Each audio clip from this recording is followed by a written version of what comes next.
1 in 200 people will become homeless at some point in their lives in Perth. The statistics say that there's about 760 sleeping on the pavement in the CBD alone. I felt like I had to do something about it, like I had a moral obligation to do something about it. Bye, Dad. See ya. Bye, see you later. Like thousands of people her age, Sarah English is heading into Northbridge on a Saturday night. But Sarah won't visit any bars or clubs. She won't drink a drop of alcohol. The 23-year-old is on a mission to help the homeless. Sometimes people say, oh Sarah, you know, sometimes things just suck, you can't fix them. And I'm going, but why not? Like, while I'm alive, I'm going to do the best I can to fix everything I can.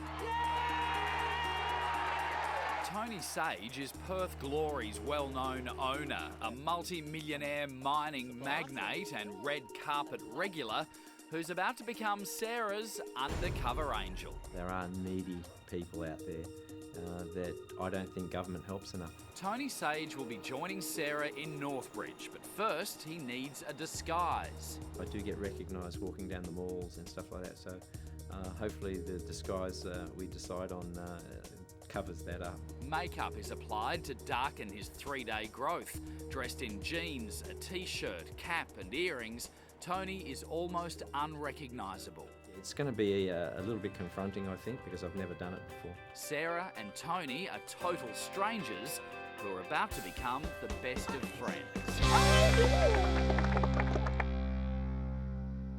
My name's Sarah and I coordinate the tours. Every Saturday night, Sarah English takes volunteers on a walking tour of Perth, exposing the city's homelessness problem.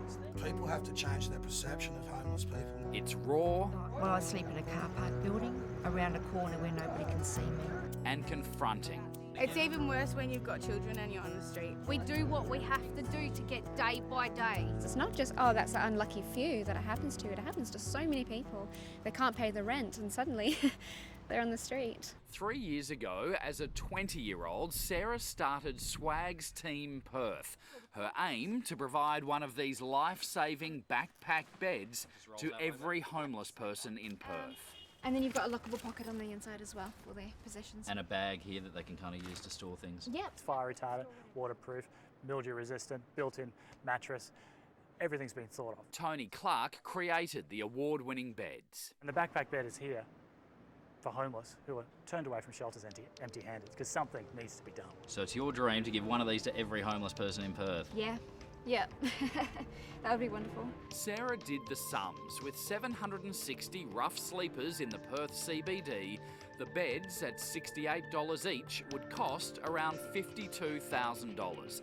Add $3,000 for shipping and storage, and her target is $55,000. We've raised about $23,000 so far, so we're nearly halfway there, which is brilliant.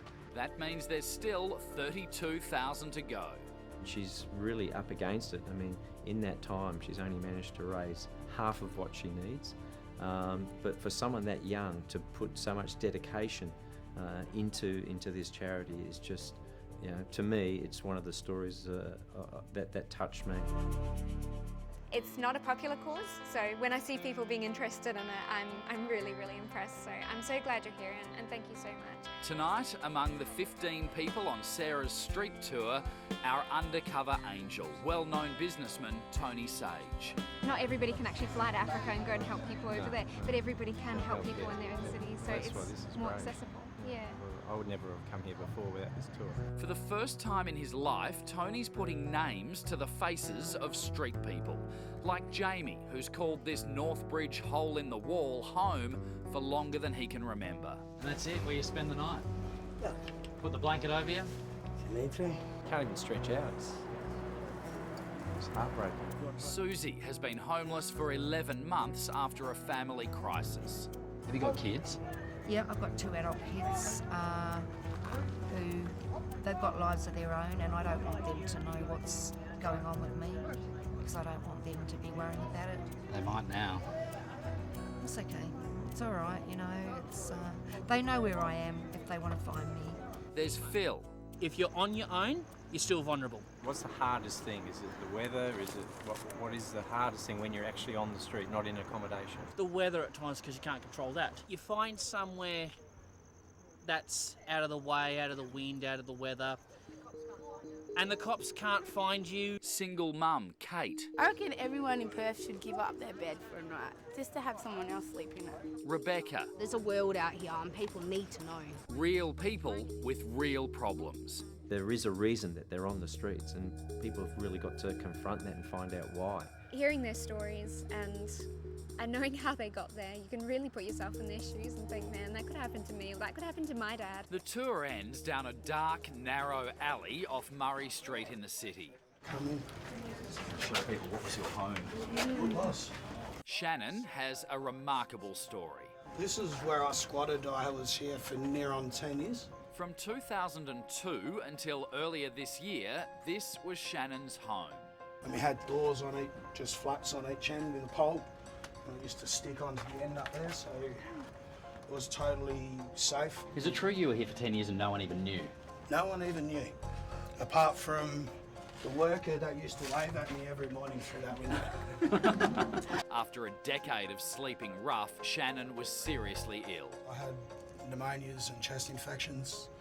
Ended up in Royal Perth Hospital, and I got told to get off the streets or I'd be dead basically. So a friend has helped me out, and yeah, I've just staying on his lounge for a little while. It's late on Saturday night. The tour group emerges from the alley with no idea what's about to happen. Before we close, does anybody have anything else I'd like to say, or That's probably a good time, Sarah. Before everyone goes, we haven't been completely honest with you. Oh. We aren't here for exactly the reason you think we're here. Oh. We're here because we think you're amazing, and there's a mole amongst us. We had someone infiltrate your tour tonight, and that's because we're doing a segment called Undercover Angels. Oh. And so we've got someone who's undercover. Any ideas as to who it might be? I have no idea. Everybody's been very participant. Very good, Sarah. Alicia's been very helpful, actually. Maybe it was, I don't know. Alicia works for Today Tonight, but she's not the person. Oh. Our undercover angel is this man who's going to come forward. This man is in disguise tonight because he has a pretty high profile in Perth, and his name is Tony Sage. Tony Sage is an incredibly successful businessman.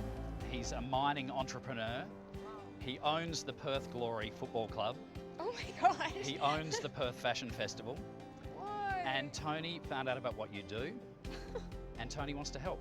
It takes a lot to inspire me, but when I heard the story about a 20-year-old girl doing something that the government really should be doing, and had a dream to fulfill, and it's taken 2 years to only raise that much money because no one's helping you, really inspired me. So today I've got a check to make up that dream. I think you needed $32,000 to go. To get to the 55, was that right? So, Yeah, that's right. Oh my gosh! Oh my goodness! Wow! Thank you so much! Jeez! everyone Sarah. should be thanking you. Just $32,000. Oh my gosh! This is like way more amazing than I can possibly like convey right now. This is insane. I'm gonna have to seriously call you next week and be like, no, seriously, thank you. That was that aim to give every homeless person in Perth one of these backpack beds, and now you've got the money to do that. For someone so young to do something that no one else wants to do is inspiring for everybody. Sarah's an incredible individual. She's inspiring others to understand homelessness better. Sleeping on a park bench, or sleeping under a tree, or sleeping, as I've seen, in the mall on a cold wintry night. It's just in this day and age in Australia, it shouldn't happen. If it does have to happen, you might as well make them comfortable. I'm the lucky one, and therefore I have the responsibility. Because if I was the unlucky one, I would need somebody to help me. Thanks, Sarah, for doing this, not me. I'm just helping because she's been the inspiration for me. That's our undercover angel. That's incredible.